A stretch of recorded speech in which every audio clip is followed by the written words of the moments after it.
snapped ankles, and we grew out of the DIY warehouse scene in London and the forest.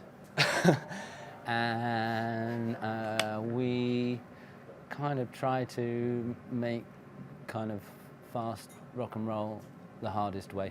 At the worst instrument possible. Being a rotten log. Yeah. With a synth attached to it. Yeah, we kind of play, we try and ruin synthesizer music. With unpitchable, uncontrollable log synths. And dance music and rock music all at the same time. Our music is dendrophilic, hydroponic, tree funk. Essentially, yeah, for dancing in the forest when you've had like kind of some weird mushrooms. Yeah.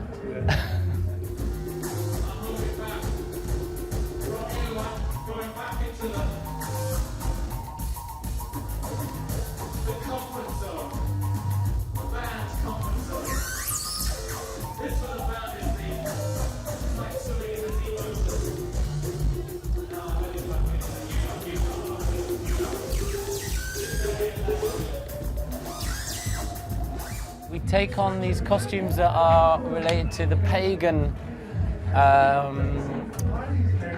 folk festivals and rituals. Where in the past there would be the fear of the forest, and they would create the forest man, who would come into the village twice a year or something and scare the children. The woodworms, it reminds the leshy, the Eastern European. Yeah, you still have it in. I think there's Greek communities that have these characters who come in. They're the goat man or the forest man, and I guess we see the link of they are there to remind the little children of, you know, don't be bad, otherwise this guy's going to come and get you, which is the same as, you know, the heavy metal Kiss or the doom rock, or, you know, it's that kind of. The mythology, the fear of the unknown. It's the same thing. As well. I think the music takes the same role in some form. So we wear the masks because also the world is now facial recognition, everything. The cameras are focusing, and on our mask you can't focus. There's no visual comment, which allows the audience to enjoy the music and the musicians to become this unit. It dehumanizes us as people, and so you can't associate with our facial expressions whilst we play, and or steal our signatures in the future.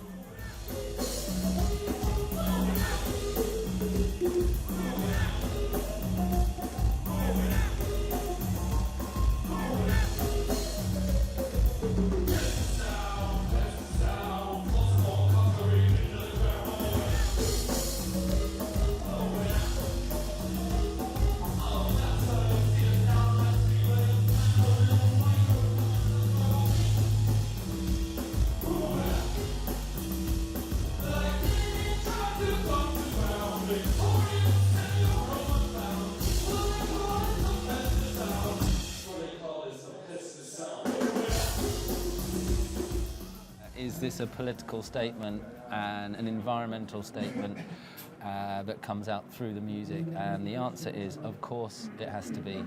There's always a statement, and at the same time, our form, the genre we're in is fast, fun, excitement through music and entertainment and keeping people listening.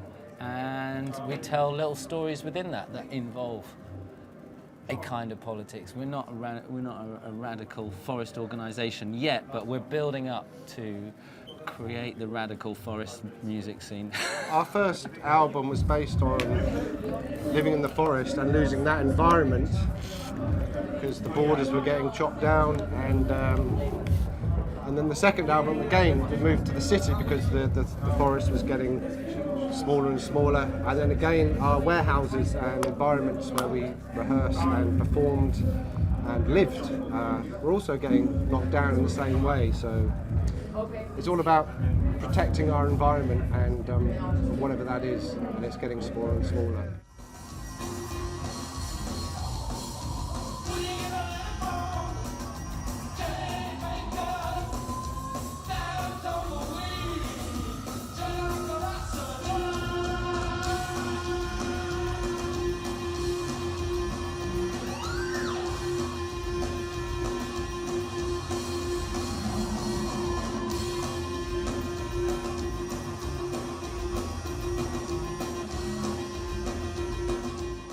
This is literally our first time that we're here.